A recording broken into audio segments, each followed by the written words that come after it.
Get ready. Start. The Maruti strike in Maneswar and the Anna oblique Ramdev agitations have a significant feature in common. Though the first happened in an industrial hub and the second in the capital's heart, the core activists at both places closely resemble each other as if they were almost family. Over time, repeated distillations evaporated the settled middle classes out of the anti corruption movement. The residue that was left could have easily been the gang that went amok in Maneshwar. What makes those in these two sets look alike is that they have nowhere to go and nothing to be lost. They often have paper degrees that cost a pretty jacket but have neither patrons nor a job to call their own. They are also culturally strong. They have enough English to know that they are English disabled and that too in a globalized world. With a combination such as this, it is not surprising that they are waiting to exploit. Getting work is chancy enough, but even after they make it, their names are almost never on the muster rolls. They are usually hired as casual or contract labor for that way. They stay vulnerable and on the firing line. It is not unusual then that they be shortchanged on overtime of denied benefits that are legally theirs. Naturally, they see corruption everywhere at every turn. It not only keeps them from finding work but also wraps them up after they have found one. A lifetime is thus spent in chasing their tail when things go wrong, and they invariably do. These casual or contract laborers are the first to swap a spanner for a cudgel and go on the rampage. A few regular employees may egg them on, but without the numbers that the floating workers provide, a strike rarely becomes a bloody carnival. Take the same people out of the factory setting, and they are not any different from those who assemble around Anna or Ramdev. Their life trajectories are similar. If they have a job today, it may be gone tomorrow, and who knows about the day after. What would they not give to get a little security and respect? If only someone would open the doors for them. If only they knew English fluently. If only they were better born and not on Grub Street. What luck! Even their parents are a bunch of losers and cannot give them a leg up. Consequently, their lives draw little meaning from kin, clan, or village. Instead, they identify with the mobile community that pitches its tent now in Ramlila ground, now in Maneshwar. For this nowhere to go class to get somewhere India INC must get serious about high end technology. Unless that happens, there will never be the pressing need to formally hire skilled workers, train them to superior levels, and give them a future. If we keep buying capital goods and complex machinery from places like Germany or China and not make them at home, how will we upgrade local labor?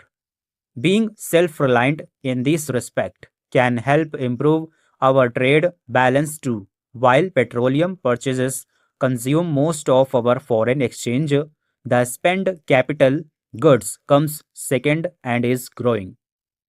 India's per capita public spending on health is an abysmal $32 or about rupees 1800 per annum. The neediest of patients are often denied drugs critical for their survival.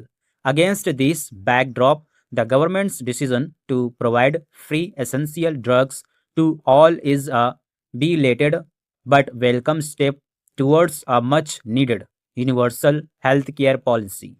The right to health is as important as the right to education.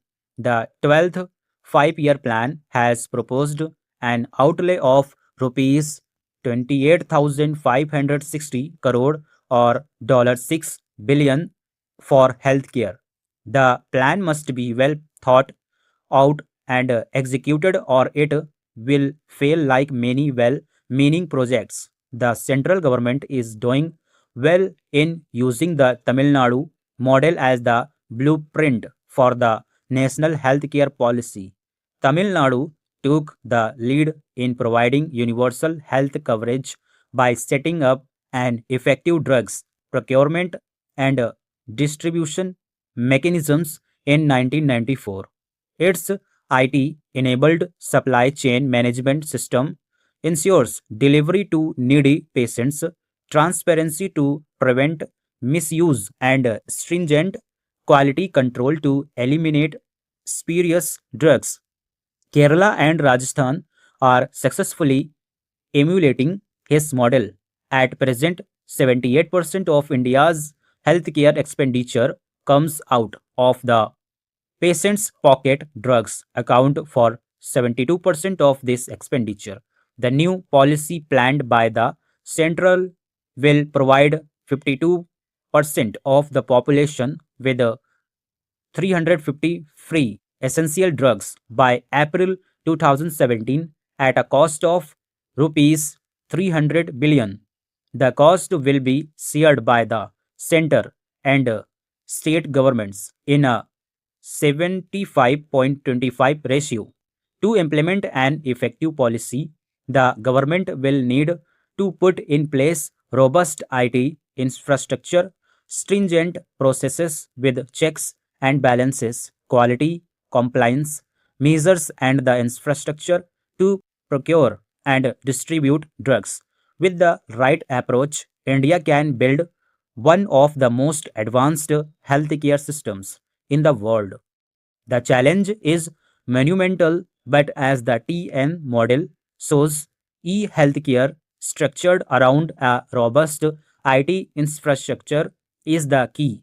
It ensures transparency and accountability along with efficient supply and inventory management.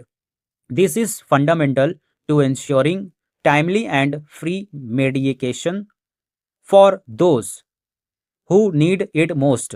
Let us take a look at the TN model in greater detail to understand its strengths and weaknesses in order to be able to bridge the gaps while developing a national policy. The Tamil Nadu Medical Services Corruption within bracket TNMSC, a state-owned company, was set up with the mission to ensure availability of essential affordable drugs to all. The TNMSC builds its procurement and distribution system on a well-designed IT architecture, ensuring that the supply chain from manufacturer to warehouses to pharmacy and finally to the patient is tracked. The IT system ensures quality, compliance, transparency in procurement and distribution and prevention of abuse.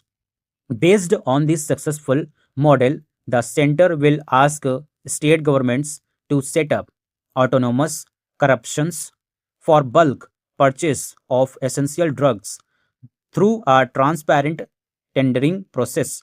Tamil Nadu spends the most on drugs among all states. Full stop.